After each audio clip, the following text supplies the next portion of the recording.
বিশ্বনবী সাল্লাল্লাহু আলাইহি ওয়াসাল্লামের চাচী ঘরের সাথে ঘর ছিল উম্মে জামিল। তারা বিশ্বনবী সাল্লাল্লাহু আলাইহি ওয়াসাল্লাম আসতেও যদি কথা বলতো শোনা যেত। বিশ্বনবী সাল্লাল্লাহু আলাইহি ওয়াসাল্লাম নবুয়ত প্রাপ্তির পর থেকেই তার অনন্য কিছু বৈশিষ্ট্য ছিল। এর মাঝে একটা ছিল, রাত যখন গভীর হয়ে যেত, লোকেরা তো গভীর ঘুমের দেশে চলে যেত, আল্লাহর নবী সজাগ হয়ে কোরআন তেলাওয়াত শুরু করে দিতেন। ওই তেলাওয়াতের শব্দ সবচেয়ে কাছের থেকে যারা শুনেছে এর মধ্যে অন্যতম হলো আবু লাহাব এবং তার স্ত্রী, তার পরিবারের লোকেরা। কিন্তু ইতিহাস সাক্ষী আবু লাহাব আল্লাহর নবীর ওই কথাকে রিসিভ করে নাই, মানে নাই। বরং এমন হয়েছে, আল্লাহর নবী সাল্লাল্লাহু আলাইহি ওয়াসাল্লাম যেদিন কালেমার প্রথম দাওয়াত দিলেন লোকদেরকে, এর মধ্যে সর্বপ্রথম যে বিরোধিতা করেছে এবং প্রতিবাদ করেছে সেই ছিল আবু লাহাব।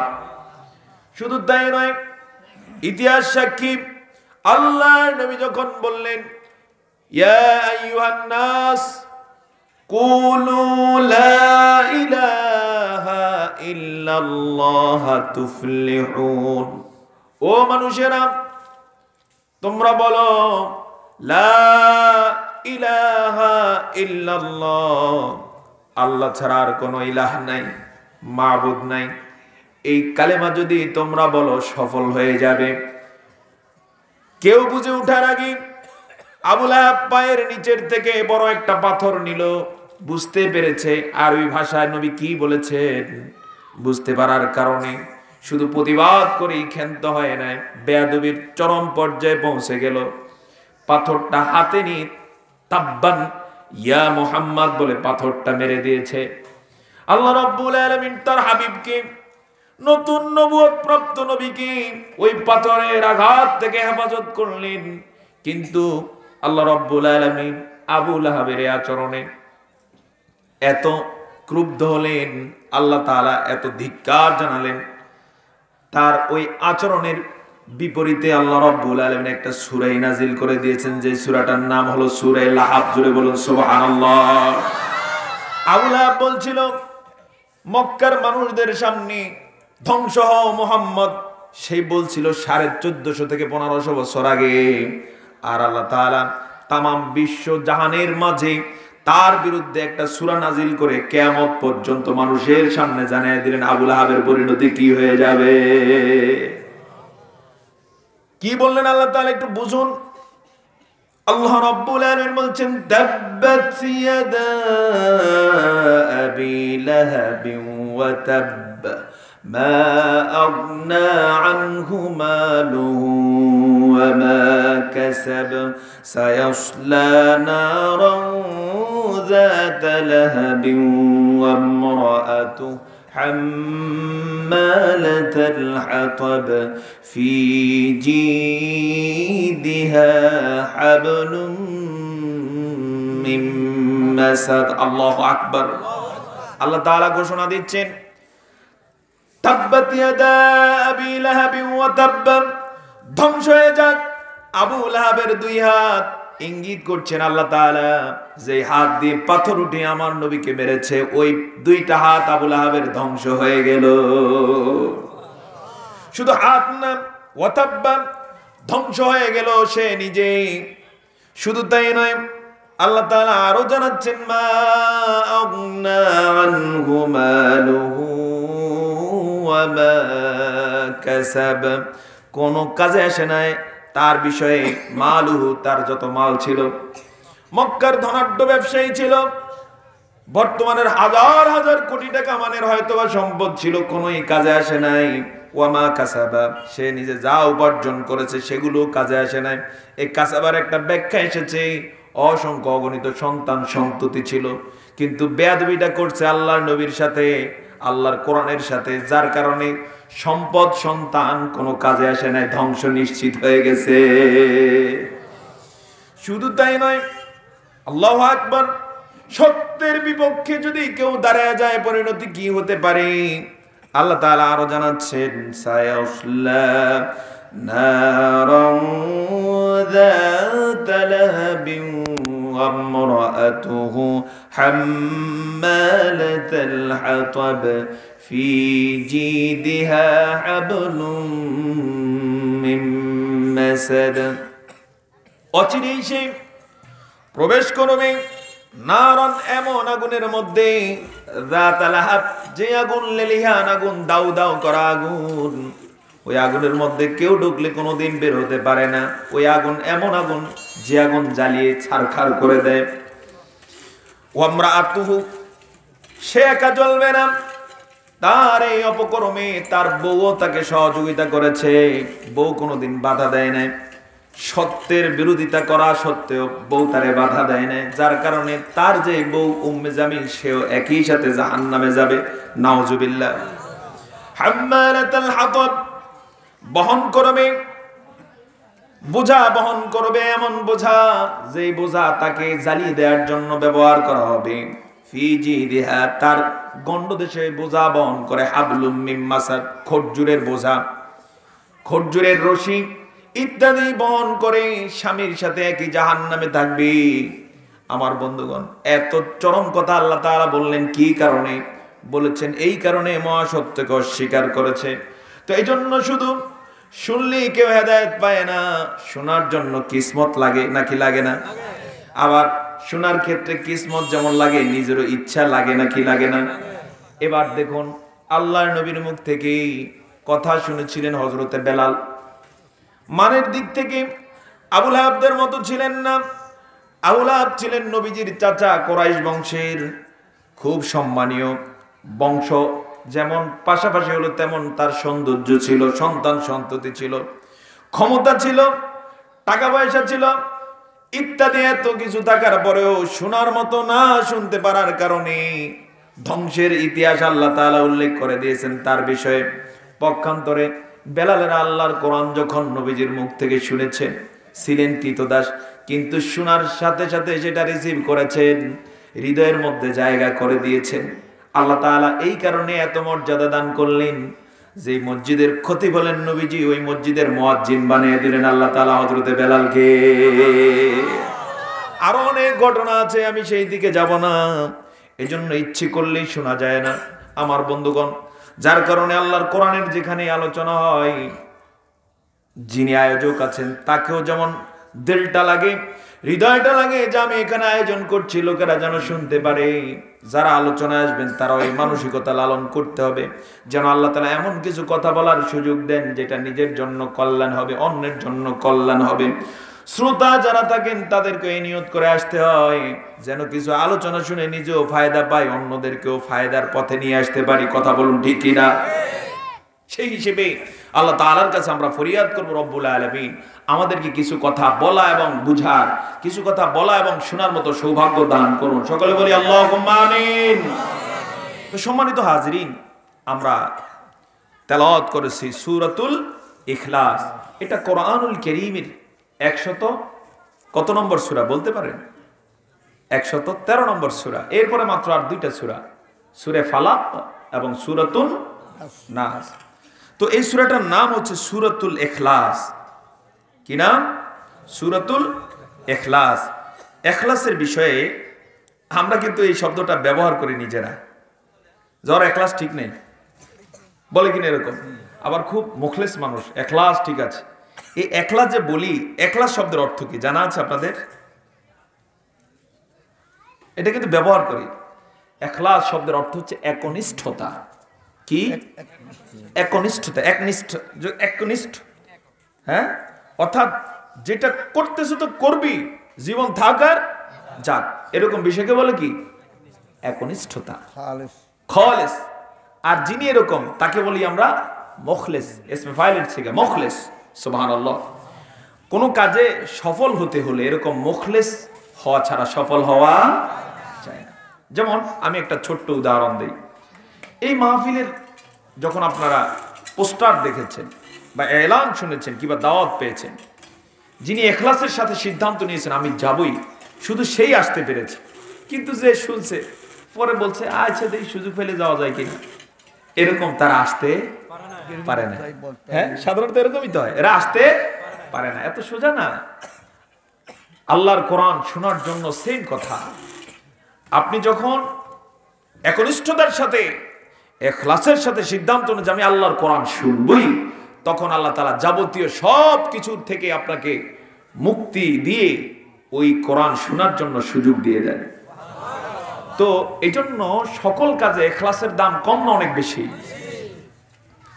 এক্ষেত্রে আল্লাহর নবী বলেন, আখলিস দীনাকা ইয়াকফিকাল আমালুল কালিল। তুমি তোমার দিনটাকে খালেস করো, তুমি তোমার চিন্তার জগৎটাকে খালেস করো, তাহলে অল্প আমলটাও তোমার জন্য যথেষ্ট হয়ে যাবে। মনটা কি খালেস, কোনো কাজ করছেন কিন্তু করতেছেন অনেক সুন্দর করে, আল্লাহ তাআলা ওই অল্প কাজটাকে আপনার জন্য যথেষ্ট করে দেন। কিন্তু মনের মধ্যে দুগর মগর, আমরা এটা বাংলায় বলি আর কি, যে মনের মধ্যে খারাপই আছে, সে কাজ করে অনেক, ওই কাজে বরকত নাই। এটা যেন বিশ্বনবী সাল্লাল্লাহু আলাইহি ওয়াসাল্লাম বুঝিয়েছেন এইভাবে, ইন্নামাল আমালু বিন্নিয়াহ। একটা হাদিস, ঐতিহাসিক হাদিস, সহিহ বুখারীর প্রথম হাদিস, সুবহানাল্লাহ, এবং অত্যন্ত দামি একটি হাদিস, এবং যেটা মুতাওয়াতির পর্যায়ের, হাজার হাজার সাহাবায়ে কেরাম এই হাদিসটি বর্ণনা করেছেন। তো বিশ্বনবী সাল্লাল্লাহু আলাইহি ওয়াসাল্লাম বলেন, ইন্নামাল আমালু বিন্নিয়াত ওয়া ইন্নামা লিইমরিইম মা নাওয়া ফামান কানাত হিজরাতুহু ইলাল্লাহি ওয়া রাসূলিহি ফাহিজরাতুহু ইলাল্লাহি ওয়া রাসূলিহি ওয়া মান কানাত হিজরাতুহু ইলা দুনিয়া ইউসিবুহা আও ইমরাআতিন ইয়াতাযাওয়াজুহা ফাহিজরাতুহু ইলা মা হাজারা ইলাইহি। আল্লাহু আকবার। আল্লাহর নবী বলেন, নিশ্চয়ই সকল কাজের প্রতিদান নির্ভর করে নিয়তের উপরে, একনিষ্ঠতার উপরে। সুবহানাল্লাহ, সুবহানাল্লাহ, কি চমৎকার কথা, কি দামি কথা। ইন্নামাল আমালু বিন্নিয়াত। শুধু তাই না, আল্লাহর নবী আরো বলেন, ওয়া ইন্নামা লিইমরিইম মা নাওয়া। প্রত্যেক ব্যক্তির জন্য তাই রয়েছে যা সে নিয়ত করে।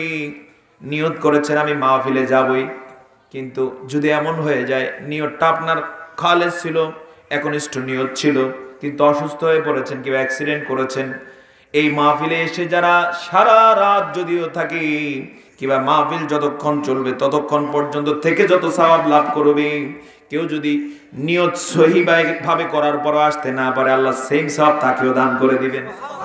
কারণটা কি? কারণটা হলো ওয়া ইন্নামা লিইমরিইম মা নাওয়া। ব্যক্তির জন্য তাই আছে যা সে একনিষ্ঠভাবে নিয়ত করেছে। আল্লাহর নবী আরো ব্যাখ্যা দেন, ফামান কানাত হিজরাতুহু ইলাল্লাহি ওয়া রাসূলিহি। কারো হিজরত, কারো ত্যাগ, কারো কুরবানি যদি এমন হয় সবটা সে করেছে আল্লাহর জন্য, তার নিয়তটা ছিল আল্লাহর জন্য, আল্লাহর ভালোবাসায় নিয়ত খালেস করেছে, তাহলে আল্লাহর রাসূল সাল্লাল্লাহু আলাইহি ওয়াসাল্লাম বলছেন ওই নিয়তটা তার আল্লাহর জন্যই বরাদ্দ হয়ে যায়। ওমান কানাত হিজরাতুহু ইলা দুনিয়া। কিন্তু কারো যদি ত্যাগ কুরবানি থাকে দুনিয়া লাভের জন্য, যা করবে, যখন মসজিদে আসে সাবকা টুপি মাথা দেয়, নিয়ত হলো যে আমি যদি মসজিদে যাই লোকেদের সাপোর্ট বেড়ে যাবে। মাহফিলে আসে নিয়ত থাকে যে যদি যাই সাপোর্ট বেড়ে যাবে, কিন্তু নিয়ত এটা থাকে না আমি কোরআন শুনবো। এমন যদি থাকে তাহলে নিয়ত যেটা করেছে সওয়াব সেটারই পাবে। আল্লাহু আকবার। ওমান কানাত হিজরাতুহু ইলা দুনিয়া ইউসিবুহা। শুধু তাই না, আল্লাহর নবী বলছেন আও ইমরাআতিন ইয়াতাযাওয়াজুহা ফাহিজরাতুহু ইলা মা হাজারা ইলাইহি। কেউ যদি ত্যাগ কুরবানি করে, মানুষে দেখতে পাচ্ছে যে ত্যাগ কুরবানিটা হয়তোবা খালেস নিয়তে করেছে, নেকের নিয়তে করেছে, কিন্তু উদ্দেশ্য যদি থাকে কোনো মেয়েকে বিয়ে করার জন্য, তাহলে ওই ত্যাগ কুরবানি আল্লাহর জন্য ধরা হবে না, বরং ওই মেয়ের জন্যই সেটা ধরা হবে। বলতে পারেন হুজুর বুঝতে পারি না হাদিসের ব্যাখ্যাটা। বুঝার জন্য একটা ঘটনা আছে। আল্লাহর নবী হাদিসটা বলেছিলেন মদিনায়। মদিনায় শত শত সাহাবী মক্কা থেকে হিজরত করে এসেছে। কেউ তার বাড়ি ছেড়ে দিতে হয়েছে, কেউ সন্তান সন্ততি রেখে যেতে হয়েছে, কেউ তার ব্যবসা নষ্ট করে দিয়ে চলে যেতে হয়েছে শুধু ইসলামের কারণে। এভাবে শত শত সাহাবী মদিনায় গেলেন। আল্লাহর নবীর কাছে রিপোর্ট এলো, ইয়া রাসূলুল্লাহ, একজন সাহাবী এসেছেন, সে কিন্তু আল্লাহর জন্য আসে না, সে এসেছে, সে একটা মহিলাকে ভালোবাসে, ওই মহিলা মুসলমান হওয়ার কারণে মক্কা থেকে মদিনায় চলে এসেছে, আসছে ওই মহিলাকে বিয়ে করার জন্য। এখন তার হিজরতের কি হবে? তখন আল্লাহর নবী বললেন, যে যে নিয়তে আসছে তারটা সেভাবেই ধরা হবে। জোরে বলুন না সুবহানাল্লাহ। তাহলে এই মাহফিলও যারা এসেছি হয়তোবা নিয়তের কারণে কারো সওয়াবের পরিমাণ হবে অনেক, আর কেউ সমান সমান কি জিরো। তাই জন্য নিয়তের বিষয়টা, ইখলাসের বিষয়টা খুব সতর্ক থাকতে হবে। পারবো তো ইনশাআল্লাহ? সকল কাজে নিয়ত থাকবে খালেস নাকি গরমিল? আমার কথা কি বোঝা যাচ্ছে? বাকারাতুন শব্দের অর্থ কি? গাভী। এখানে তো ওলামায়ে কেরাম রয়েছে, অত ব্যাখ্যা করার আশা করি ইনশাআল্লাহ দরকার হবে না। তো বাকারাতুন শব্দের অর্থ গাভী। এই গাভীর কথা আছে কোথায়? গাভীর কথা কোরআনের ওই সূরার মধ্যে আছে। আল্লাহ রাব্বুল আলামিন এভাবে বলেন, ইন্নাহা বাকারাতুন সফরা। সেখানে একটা গাভীর আল্লাহ ঘটনা নিয়ে এসেছেন। সেই ঘটনাটা হলো এই, ইন্নাহা নিশ্চয়ই তা, বাকারাতুন একটা গাভী, সফরা যে গাভীটা হচ্ছে হলুদ বর্ণের। হলুদ বর্ণের গাভী কোনোদিন এলাকায় দেখছেন কেউ কোনোদিন? হ্যাঁ, ইতিহাস সাক্ষী অ্যাভেলেবেল নয়। একটা গাভীর জন্ম হয়েছিল, যেই গাভীর কথাটা এই সূরায় নিয়ে আসা হয়েছে। সেটা বিশাল এক ঘটনা, চিত্তাকর্ষক, যার কারণে ওই সূরাটার নামকরণ করা হয়েছে সূরাতুল বাকারা। তাহলে সূরাতুল বাকারার অর্থ কি দাঁড়ায়? সূরে গাভী। কি দাঁড়ায়? সূরে গাভী। আল্লাহু আকবার বললেন না? কোনোদিন হয়তোবা আমরা যে আরবি না বুঝলো এত অ্যাডভান্স, আমরা কিন্তু এই সূরাগুলোর অর্থ কোনোদিন ব্যবহার করিনি, বাংলায় বলিনি, আরবিতেই ব্যবহার করছি, এত অ্যাডভান্স মাশাআল্লাহ। তো এই সূরার নাম হচ্ছে সূরে গাভী। সূরে গাভী। এই কোরআনুল কারীমের মধ্যে আছে সূরে মাকড়সা, জানেন কিনা আপনারা? হ্যাঁ, সূরে মাকড়সা বলতে পারেন, সেটা আবার কি? অর্থাৎ কোরআনুল কারীমের মধ্যে একটা সূরা আছে সূরাতুল আনকাবুত। কি? আনকাবুত। তাহলে আনকাবুত অর্থ কি? মাকড়সা। তাহলে সূরার নাম হলো সূরে মাকড়সা। আপনারা তো হাসতেছেন, আরো মজার সূরা আছে, সেটা হচ্ছে সূরে মৌমাছি। সূরে মৌমাছি আছে না? সেটা কোন সূরা? সূরাতুন নাহল। সূরাতুন নাহল। আরো মজার সূরা আছে, সেটা হলো সূরে পিঁপড়া। আল্লাহর কারবার দেখছেন কিনা? কি নাম? সূরে পিঁপড়া। তাহলে কোন সূরা? সূরাতুন নামল। নামলুন অর্থ, নামলাতুন অর্থ হচ্ছে পিঁপড়া। এবং এগুলো শুধু নাম না, এখানে ঘটনা আছে। যেমন একটা উদাহরণ দিচ্ছি, সূরাতুল আনকাবুতের মধ্যে আল্লাহ তাআলা কেন নামকরণ করেছেন, আল্লাহ রাব্বুল আলামিন সেখানে উদাহরণ দিয়েছেন ইসলামের বিরুদ্ধে, মুসলমানদের বিরুদ্ধে, আলেমদের বিরুদ্ধে, আল্লাহর কোরআনের কর্মীদের বিরুদ্ধে যারা চক্রান্ত করে, ষড়যন্ত্র করে, তাদের চক্রান্ত ষড়যন্ত্র যদি অনেক বড় মনে হয়, অনেক ভয়াবহ মনে হয়, আল্লাহ তাআলা বলেন ওই চক্রান্তের দাম মাকড়সার জালের চেয়ে বেশি কিছু নয়। সুবহানাল্লাহ। কিরকম? মাকড়সা সারা রাত ব্যাপী তার জাল বনে। কেন বনে? সে তার খাবার ধর্মে বুনতে গিয়ে সারা রাত কাটিয়ে দিই, ভোরবেলা যখন মাকড়সার জাল বানানোর দায়িত্ব শেষ হয়ে যায়, একেবারে মাঝে চলে আসে জালের, এসে ঝাঁকুনি দেয়, দিয়ে দেখে বাবা কি যে শক্ত। কিন্তু সকালবেলা যখন আল্লাহর কোন গোলাম ফজরের নামাজ পড়ার জন্য ওযু করে মসজিদের দিকে রওনা হয়, ওই জাল এত তুচ্ছ জাল, যখন মুসল্লির মাথার টুপির সাথে লাগছে, মুসল্লি কইতেও পারে না জাল শেষ। অনুরূপ ভাবে বহু নাফরমান আছে এমন চক্রান্ত করে যে ইসলামের কথা যারা বলে সবগুলোরে জেলে ঢুকিয়ে দেব, কোরআনের কথা যারা বলে সবগুলোরে ফাঁসিতে ঝুলিয়ে দেব, এরপরে কোরআনের কথা বলার মতো আর কেউ থাকবে না, এরকম ভাব নিয়ে চক্রান্ত ষড়যন্ত্র করে। কিন্তু 2-4-5 বছর পরের হিসাব যখন করি, আমরা দেখতে পাই মাকড়সার জালের মতো ওর সব চক্রান্ত শেষ হয়ে গেছে। এজন্য আল্লাহ তাআলা সূরার নাম দিয়েছে সূরাতুল আনকাবুত। আল্লাহু আকবার। সূরাতুন নামল কেন নামকরণ করা হয়েছে আপনারা শুনে অবাক হবেন, যারা আগে শুনেছেন হয়তো আপনারা জানেন। সেটা হলো একবার হযরতে সুলাইমান আলাইহিস সালাতু ওয়াস সালাম যুদ্ধের জন্য তার সৈন্যবাহিনী সহকারে রওনা দিয়েছেন। বিশাল সৈন্যবাহিনী যখন রাস্তা দিয়ে যাচ্ছে, হঠাৎ করে পিঁপড়াদের সর্দার বলল, সবাই গর্তে ঢোকো, গর্তে ঢোকো। কারণ হলো সুলাইমান আলাইহিস সালাম আসতেছে, যদি আমরা এখনো গর্তে ঢুকতে না পারি সুলাইমানের বাহিনীর পদতলে পরে আমরা মারা যেতে হবে, তাড়াতাড়ি গর্তে ঢুকো। সুলাইমান আলাইহিস সালাতু ওয়াস সালাম যখন সর্দারের এই কথা শুনলেন, আল্লাহ তাআলার কৃতজ্ঞতা আদায় করলেন এবং বুঝতে পারলেন লিডার হলে পরে ওই লিডার তার কর্মীদেরকে কিভাবে বাঁচাতে হয়, পিঁপড়া যেন তার অনন্য সাক্ষী। আল্লাহু আকবার। তো এইভাবে কোরআনুল কারীমের 112টা সূরার নামকরণ করা হয়েছে কোনো একটা শব্দের উপরে বা কোনো একটা ঘটনার উপরে ভিত্তি করে। কিন্তু দুটো সূরা হচ্ছে এমন, ওই দুটো সূরার গোটা সূরার কোথাও ওই নামটা খুঁজে পাওয়া যায় না, কিন্তু টোটালি ওই সূরাটার বিষয়বস্তুকে কেন্দ্র করে আল্লাহ তাআলা নামকরণ করেছেন। এর মধ্যে অন্যতম একটি সূরা হচ্ছে সূরাতুল ইখলাস। আপনি এখানে 4টা আয়াত আছে। কয়টা? এই 4টা আয়াতের কোনো আয়াতের মধ্যে পাইবেন না যে ইখলাস আছে। কিন্তু ওভারঅল আল্লাহ তাআলা একনিষ্ঠতার সাথে তাওহীদ বুঝাবেন মানবতাকে, মানব মণ্ডলীকে, যে তাওহীদের ভিত্তিতে একদল হবে আস্তিক, আরেক দল কি নাস্তিক, একদল হবে জান্নাতি, আরেক দল হবে জাহান্নামী, একদল সফল, আরেক দল ধ্বংস। এটা টোটালি বুঝার জন্য আল্লাহ তাআলা নামকরণ করে দিয়েছেন সূরাতুল ইখলাস। জোরে বলুন না সুবহানাল্লাহ। প্রশ্ন করতে পারেন আরেকটা সূরা কোনটা, বলেন তো কোনটা সেটা হচ্ছে সূরাতুল ফাতিহা। কোন সূরা? একবারে সহজ না দুইটা সূরা?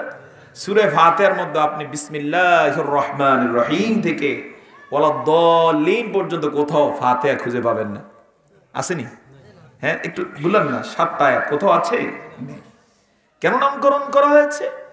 ফাতিহাতুন শব্দের অর্থ হচ্ছে প্রারম্ভিকা, ইন্ট্রোডাকশন, ভূমিকা। তার মানে হচ্ছে কোরআনুল কারীমের ভূমিকাই শুরু হয়েছে এই সূরা দিয়ে, যার কারণে নামকরণ করা হয়েছে সূরাতুল ফাতিহা। তো সম্মানিত হাজিরিন, এই সূরার উপরে আমি কয়েকটা তথ্য দিয়ে আপনাদেরকে নিয়ে আলোচনায় মনোনিবেশ করব ইনশাআল্লাহ। এই তথ্যের মধ্যে 1 নম্বর হচ্ছে, যেটা ইতিমধ্যে বলেছি, সূরাটা হচ্ছে কোরআনুল কারীমের 113 নম্বর সূরা। সূরাটা নাজিল হয়েছিল মক্কায়। কোথায় নাজিল হয়েছে? মক্কায়। এই সূরাটা এত গুরুত্বপূর্ণ যে আল্লাহ সুবহানাহু ওয়া তাআলা এই সূরাটি বিশ্বনবী সাল্লাল্লাহু আলাইহি ওয়াসাল্লামকে একটা প্রেক্ষাপটে দান করেছেন। কিসের প্রেক্ষাপট?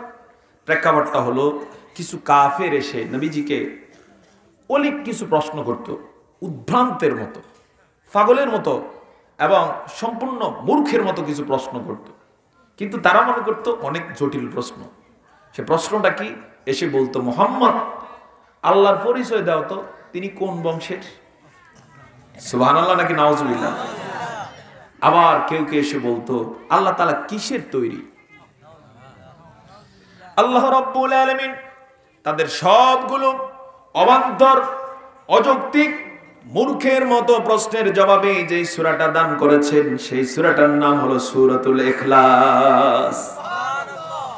এই সূরাটি কোরআনুল কারীমের 112 নম্বর সূরার পাশাপাশি নাজিলের দিক থেকে এই সূরাটা এসেছিল 22 নম্বরে। কয় নম্বরে? আপনারা জানেন যে, জেনে থাকার কথা, কোরআনুল কারীম কিন্তু একদিনে নাজিল হয় না। গোটা কোরআন নাজিল হতে 23 বছর 4 মাস লেগেছে বলে অধিকাংশের মতামত। কত বছর? কয় মাস? 23 বছর 4 মাস। আর নবী করিম সাল্লাল্লাহু আলাইহি ওয়াসাল্লামের এটি হচ্ছে নবুয়তের জীবন, 23 বছর। কত বছর? 23 বছর। এখানে একটা প্রশ্ন করতে পারেন, এতদিন আল্লাহ তাআলা দিলেন কেন? একসাথেই তো এই যে প্যাকেট করে ফ্রেশ থেকে যেভাবে বই পাওয়া যায়, লাইব্রেরি থেকে যেমন কিনতে পাওয়া যায়, আল্লাহ তো এভাবেও দিতে পারতেন। নাকি আল্লাহ পারতেন না? পারতেন। দিলেন না কেন? প্রশ্ন করছেন কিনা নিজেকে নিজে কোনোদিন, বা কারো কাছে প্রশ্ন করেছেন কিনা? আল্লাহ তাআলা চাইলে এভাবে দিতে পারতেন, এবং রেকর্ডও আছে। যেমন তাওরাত কিতাব আল্লাহ তাআলা হযরতে মূসা আলাইহিস সালামকে একসাথেই দান করেছেন। কিন্তু কোরআনকে আল্লাহ রাব্বুল আলামিন কেন একসাথে দিলেন না? এক কথায় জবাব হলো, একসাথে দিলে পরে কেউ যথাযথভাবে সবটা বুঝতে কষ্ট হবে, যার কারণে ছাত্র ছোট হলে পরে ওস্তাদ যেভাবে ধরে ধরে 1 পৃষ্ঠা 2 পৃষ্ঠা আধা পৃষ্ঠা করে পড়িয়ে পড়িয়ে গোটা বইটা সুন্দরভাবে বুঝানোর মধ্য দিয়ে ভালো একটা ছাত্রে পরিণত করে দেয়, আল্লাহ রাব্বুল আলামিন আমাদের সকল মুসলিমকে ভালোবেসে গোটা কোরআনটাকে যেন সবাই ধরতে পারে, বুঝতে পারে, এই জন্য আস্তে আস্তে নাজিল করলে। তবে এখানে একটা তথ্য না বললেই নয়, সেটা হচ্ছে লৌহে মাহফুজ থেকে এই কোরআনকে একসাথে আল্লাহ নাজিল করেছেন, দুনিয়াতে না, প্রথম আকাশে। কিভাবে? আল্লাহ রাব্বুল আলামিন কোরআনুল কারীমের সূরা কদরের মধ্যে বলেছেন, ইন্না আরসালনাহু ফি লাইলাতিল কদরি ওয়া মা আদরাকা মা লাইলাতুল কদর লাইলাতুল কদরি খায়রুম মিন আলফি শাহর। সুবহানাল্লাহ। আল্লাহ তাআলা জানিয়ে রাখছেন, নিশ্চয় নিশ্চয় আমি কোরআনকে নিশ্চয় আমি তা নাজিল করেছি ফি লাইলাতুল কদর, লাইলাতুল কদরে। তার মানে বোঝা যায় কোরআন এক রাতে নাজিল হয়ে গেছে। তাহলে সামঞ্জস্য কিভাবে? ওলামায়ে কেরাম বিশ্বনবীর হাদিস দিয়ে সামঞ্জস্য দেখিয়েছেন। লাউহে মাহফুজ থেকে আল্লাহ তাআলা গোটা কোরআনকে একসাথে প্রথম আকাশে নাজিল করে রেখে দিয়েছেন। এরপরে মানুষের হেদায়েতের জন্য, মুক্তির জন্য চাহিদার আলোকে দীর্ঘ 23 বছর জুড়ে এই কোরআনটাকে আস্তে আস্তে করে দুনিয়াতে পাঠালে। তো সেই হিসেবে এই সূরাটি এসেছিল কয় নম্বরে? 22 নম্বর সূরা হিসেবে। কত নম্বর? 22 নম্বর। এতে আয়াত আছে 4টি, শব্দ আছে 15টি। মজার বিষয় হলো অক্ষর আছে মাত্র 47টি। কয়টি অক্ষর আছে? 47টি। সূরা ইখলাসে অক্ষর কয়টি তাহলে প্রশ্ন করলে জবাব কয়টি? 47টি। এখানে আমি এটা প্রায় উল্লেখ করি, কোরআনুল কারীমের একটা অক্ষর তেলাওয়াত করলে কত নেকি যেন? 10 নেকি। সেই হিসেবে 47টা অক্ষরে কয় নেকি পেলাম? 470। এটা নগদ না বাকি? নগদ। সুবহানাল্লাহ বলবেন না? নগদ দান করেছেন। আপনি বলতে পারেন কই নগদ, আমি তো পেলাম না। আসলে আমরা আজ পর্যন্ত যা নামাজ পড়েছি, যা রোজা করেছি, যারা হজ করেছেন, দান সাদাকা করেছেন, জিকির আজকার করেছেন, কোনটা নগদ পাইছেন? পেয়েছেন? নগদই পেয়েছেন। তবে এগুলো এখানে ভাঙানো যায় না। সুবহানাল্লাহ বলতে পারলেন না? উদাহরণটা এভাবে দেব, এই যে যারা ইউরোপে থাকে, কিংবা আমেরিকাতে থাকে, বা সৌদি আরবে থাকে, সেখানে কি বাংলাদেশের টাকা চলে না ওই দেশের টাকা? বাংলাদেশে পাঠালে ওই দেশের টাকা নাকি আমাদের টাকা? তাহলে ভাঙ্গাই কোথায়? ব্যাংকে। আল্লাহ তাআলা আমাদের যে যাবতীয় সওয়াবের আয়োজন করেছেন, এগুলো জমা হয় দুনিয়ার ব্যাংকে না আল্লাহর ব্যাংকে? আল্লাহর ব্যাংকে। সেটা কোথায়? পরকালে। ওখানেই সব জমা আছে। যেদিন আমরা উঠবো সেগুলো সব আল্লাহ তাআলা নগদ বুঝিয়ে দিবেন। তাহলে এগুলো নগদই জমা হয়েছে কোথায়? ব্যাংকে। আল্লাহু আকবার। তো এগুলো হচ্ছে কোরআনুল কারীমের বিষয়ে সংক্ষিপ্ত তথ্য। আমরা তো একবার তেলাওয়াতে এই সওয়াব পেলাম। তবে আরো বর্ণনা আছে, বিনা ওযুতে তেলাওয়াত করলে 10 নেকি, আর ওযু সহকারে তেলাওয়াত করলে বর্ণনা হলো কমপক্ষে 25 নেকি এক একটা অক্ষরে। সেই হিসেবে সওয়াবের মানটা আরো কম না বেশি? কথা বলুন, কম না বেশি? আমাদের সম্মানিত হুজুর ছিলেন এর আগে একটা প্রোগ্রামে, সেখানে সভাপতি ছিলেন 3 দিনের মাহফিলে। আমি ওখানে একটা প্রশ্ন করছিলাম শ্রোতাদের উদ্দেশ্যে। বললাম, আমরা যে সওয়াবের কথা বলি, একটা সওয়াবের দাম কত? প্রথমে অনেকে অনেক ধরনের জবাব দিয়েছেন, পরে আমি উল্লেখ করেছি অবশ্য সেখানে। আপনাদের জানা আছে কিনা একটা সওয়াবের দাম কত? হ্যাঁ হ্যাঁ হ্যাঁ, ধন্যবাদ, উত্তর সঠিক হয়েছে। একটা সওয়াবের দাম উহুদ পাহাড় সমতুল্য। এখন উহুদ পাহাড়টা তো বর্তমান যে উহুদ পাহাড়, এটা হলো পাথরের তৈরি পাথর, বিরাট বিরাট পাথর। আপনারা যারা হজ করেছেন আপনারা দেখেছেন। যেমন আমরা হেরা পাহাড়ে উঠলাম, দেখলাম যে পাহাড়ে এক একটা পাথর হইলো, আমরা যে এই যে শামিয়ানার নিচে বসা আছি প্যান্ডেলে, এক একটা পাথর এরকম বড় আছে, বিশাল। এটা ক্রেন দিয়ে সরানো সম্ভব না, ভাঙতে হবে। তো উহুদ পাহাড় তো পাথরের। এখন একটা সওয়াবের দাম কি পাথরের না অন্য কিছুর? কিসের বলেন দেখি? না, উত্তর আবার অন্যদিকে চলে গেছে। তার মানে হচ্ছে হয়তো স্মরণে নাই, আমি স্মরণ করিয়ে দিচ্ছি। বিশ্বনবী সাল্লাল্লাহু আলাইহি ওয়াসাল্লাম বলেছেন, উহুদ পাহাড়টা যদি স্বর্ণের হয়, যত দাম, আল্লাহর গোলামদের একটা সওয়াবের দাম তার চেয়ে বেশি বরাদ্দ হয়ে যায়। সেই হিসেবে 10 নেকি করে যদি ধরি, তাহলে 400 কত বলছিলেন যেন? 70। 470টা স্বর্ণের উহুদ পাহাড় সমতুল্য সওয়াব পেয়েছি। এটা কেন? কারণ এটা তো কোরআনের আয়োজন। সুবহানাল্লাহ। এখন কেউ কেউ বলতে পারে, আল্লাহ কি এতগুলো দিতে পারবে? হ্যাঁ, আল্লাহর কি সামর্থ্য আছে কিনা প্রশ্ন করতে পারেন।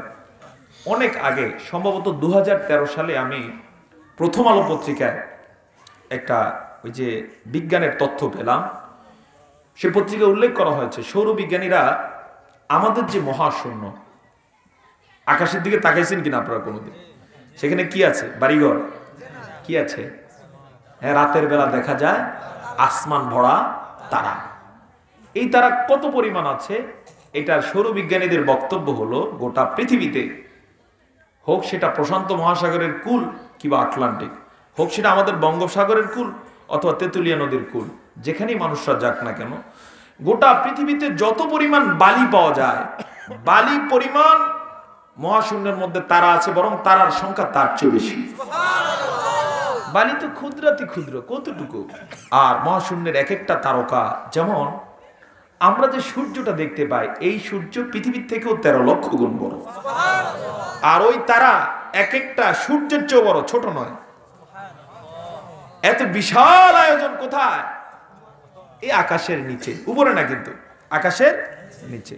আরো মজার তথ্য, আল্লাহ রাব্বুল আলামিন কোরআনুল কারীমের সূরা মুলকের মধ্যে তথ্য উল্লেখ করছেন এভাবে, ওয়ালাকাদ সাইয়্যারনাস সামাআদ দুনিয়া বিমাসাবিহা ওয়া জাআলনাহা রুজুমান লিশ-শায়াতিন ওয়া আ'তাদনা লাহুম আযাবাস সাঈর। সুবহানাল্লাহ।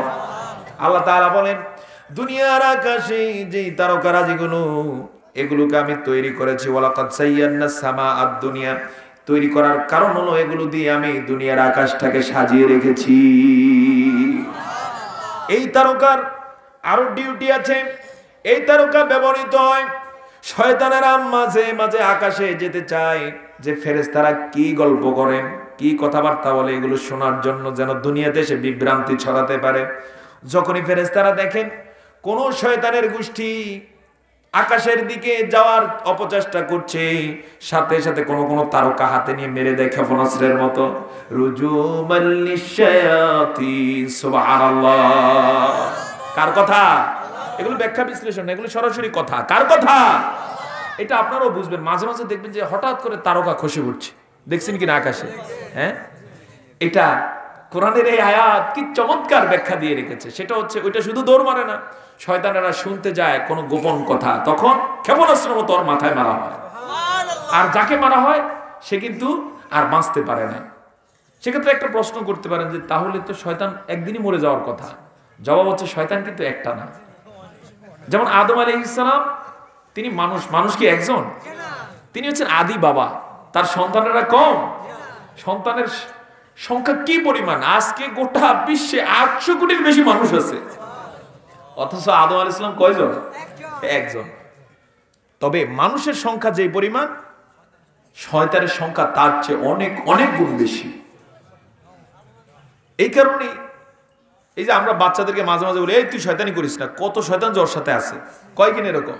এই কথাগুলো সত্যি। অর্থাৎ শয়তান কাউরে ধোঁকা দেওয়ার জন্য একটা না, অসংখ্য শয়তান আছে। যেমন নামাজ থেকে ফিরিয়ে রাখার জন্য এক গ্রুপ, রোজা থেকে ফিরিয়ে রাখার জন্য আরেক গ্রুপ, মহিলাদেরকে বেপরদায় চালানোর জন্য আরেক গ্রুপ, বিভিন্ন গ্রুপে টিমে দায়িত্ব পালন করে।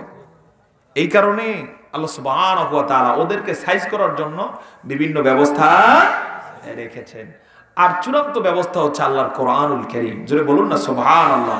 তো বলতেছিলাম, আল্লাহ তাআলা এই বিশাল বিশাল তারা দিয়ে সাজিয়েছেন কোথায়? দুনিয়ার আকাশটাকে। পাশাপাশি এটার আরেকটা ডিউটি হলো রুজুমান লিশ-শায়াতিন, শয়তানদের জন্য এগুলো হচ্ছে ক্ষেপণাস্ত্রের মতো মেরে দেয়া হয়। ওয়া আ'তাদনা লাহুম আযাবাস সাঈর। এরপরে আল্লাহ তাআলা ভয়াবহ সাঈর, ভয়াবহ জাহান্নাম তৈরি করে রেখেছেন পাপাচারীদের জন্য, এই কথাও বলে দিয়েছেন। তো সম্মানিত হাজরিন, সেই দুনিয়ার আকাশে যে তারকাগুলো দেখতে পাই, বলতেছিলাম প্রথম আলো পত্রিকায় পেলাম 2013 সালের কথা। এই আকাশে কিছু তারকা দেখতে পাওয়া যায় যেগুলো সম্পূর্ণটা হীরার তৈরি। ইভেন এমন কি, আমরা যে পৃথিবীতে বাস করি, এই পৃথিবী সূর্যের চতুর্পাশে ঘুরতেছে, সূর্যের চতুর্পাশে ঘুরতেছে। সেখানে পৃথিবীর মতো আছে বুধ, শুক্র, ইউরেনাস, নেপচুন, প্লুটো, ভালকান সহকারে 11টা গ্রহ। কয়টা? 11টা। সৌরবিজ্ঞানীগণ বলেন যে 11টাই না, বরং এমন কিছু গ্রহ আছে সেগুলো হীরার তৈরি। আরো মজার বিষয়, তারা তথ্য দিয়েছে, যেমন একটা গ্রহ তারা দেখেছে, লেটেস্ট তথ্য এটা, ওই গ্রহটা দেখতে পৃথিবীর মতোই, কিন্তু ওজন হচ্ছে পৃথিবীর চেয়ে ডাবল। কারণ হচ্ছে ওইটা হচ্ছে হীরার তৈরি, আর হীরা সাধারণত মাটির চেয়েও হালকা না ভারী? ভারী। আমার বন্ধুগণ, এবার খেয়াল করুন আল্লাহ তাআলার ক্ষমতার বিষয়।